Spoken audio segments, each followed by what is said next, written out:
යානයක් උඩ තියෙන මේ අමුතු කැරකෙන රවුම් තැටිය මොකක්ද කියලා ඔබ කවද හරි හිතලා තියෙනවද? මේක ඇතුලේ තියෙන තාක්ෂණයට පුළුවන් එකවර සතුරු ඉලක්ක 100 ගණනක් හඹා යන්න. ඒ විතරක් නෙවෙයි මුළු යුද්ධයක්ම අහසින් ඉඳන් පාලනය කරන්නත් මේ යානයට පුළුවන් වෙනවා. අද අපි හෙලි කරන්නේ ලෝ බලගතුම පූර්ව අනතුරුවීම යානය වන E3 Sentry යානයේ තාක්ෂණික පැතිකඩ පිළිබඳවයි. එහෙනම් අපි යමු වීඩියෝ එකට. අපි මුලින්ම බලමු මේ යානේ හදවත වෙන රේඩාර් සිස්ටම් එක පිළිබඳව. මේකේ රේඩාර් සිස්ටම් එක පිහිටලා තියෙන්නේ යානයට ඉහළින් සවි කර ඇති විශාල තැටියක් තුලයි. මේ තැටිය හඳුන්වන්නේ රොටෝඩෝම් ලෙසයි. මේ තැටිය එහෙම නැත්නම් රොටෝඩෝම් එක අඩි 30ක විස්කම්භයකින් යුක්ත වන අතර අඩි 6ක ඝනකමකින්ද යුක්ත වෙනවා. මේ යානේ බඳට ඉහළින් අඩි 11ක් පමණ උසින් රඳවනයන් දෙකක් මගින් තමයි සවි කරලා තියෙන්නේ. මේ රොටෝඩෝමය තුල ප්‍රධාන රේඩාර් ඇන්ටනා පද්ධති දෙකක් අන්තර්ගත වෙනවා.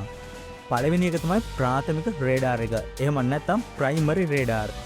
මේ සතුරු හෝ මිතුරු ගුවන් යානා සහ නැව් හඳුනා ගැනීම සඳහා සංඥා නිකුත් කරනවා. දෙවෙනි එක තමයි හඳුනා ගැනීමේ පද්ධතිය.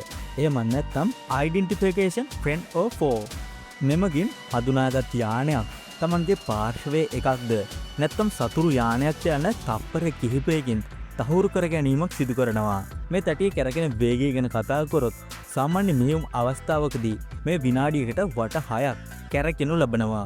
එනම් සෑම තප්පර 10කට වරක්ම සම්පූර්ණ අංශක 360ක වටපිටාවක් මේ හරහා නිරීක්ෂණය කරනු ලබනවා.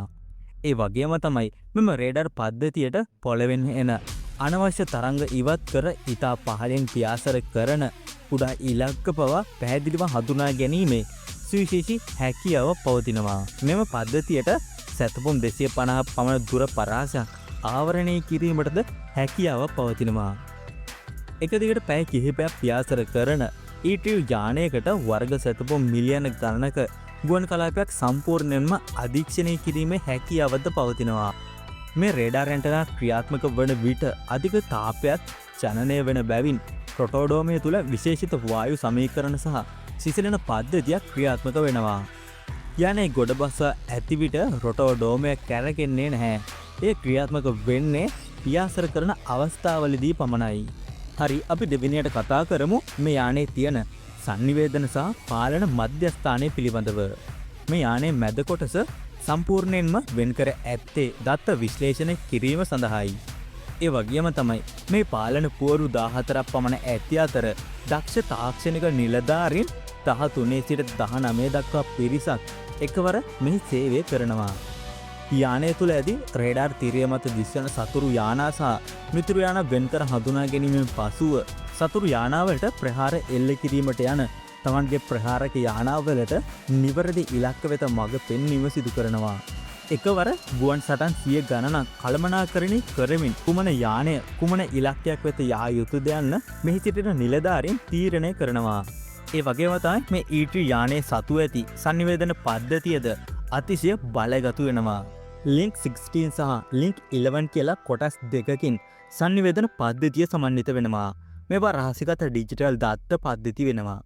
රේඩාර් එකකට පෙනෙන රූපය යානයේ සිටින නිලධාරීන් විසින් ඍජුවම පහළින් නාවික හමුදා නැව්වලට සහ ගොඩබිම් හමුදාවට යවනු ලබනවා. ඒ වගේම තමයි මෙහි තියෙන සැටලයිට් සංනිවේදනය හරහා ලෝකයේ ඕනෑම තැනක සිටින අනෙදර නිලධාරීන් සමග ඍජුවම සම්බන්ධ වීමටද මෙයට හැකියාවක් පවතිනවා.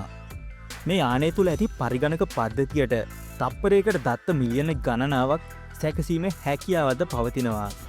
ඒ වගේම තමයි මෙම පරිගණකය මගින් සතුරු යානාවල වේගය, ගමන් පතේ සහ ඒවා පියාසර කරන උස නිවැරදිව ගණනය කර ප්‍රහාර එල්ල කිරීමට අවශ්‍ය දත්ත සකස් කර දෙනු ලබනවා. හරි, අපි අවසාන වශයෙන් කතා කරමු මේ යානයේ පියාසර දත්ත සහ කාර්ය සාධනය පිළිබඳව. මේ යානයේ එන්ජින් පද්ධතිය පිළිබඳව කතා කරොත් මෙහි TF33 PW100A ටර්බෝෆෑන් එන්ජින් 4ක් භාවිතා වෙනවා. මෙමගින් යානයට අවශ්‍ය අධික බලය සහ රේඩාර් පද්ධති ක්‍රියාත්මක කිරීමට අවශ්‍ය විදුලියද උත්පාදනය කරනවා. මේ උපරිම වේගය ගැන කතා කරොත් පැයට කිලෝමීටර් 850ක් එහෙම නැත්නම් මැක් 0.8කට වඩා වැඩි වේගයකින් ගමන් කිරීම හැකියාවක් මේට පවතිනවා. මෙහෙම සිදු කරන විට සාමාන්‍ය වේගය වෙන්නේ පැයට කිලෝමීටර් 850ක් පමණයි. තවද මේ යානයේ ඇති සුවිශේෂීම හැකියාවක් වෙන්නේ අහසේ සිටම ඉන්ධන පිරවීමට හැකි තාක්ෂණයයි.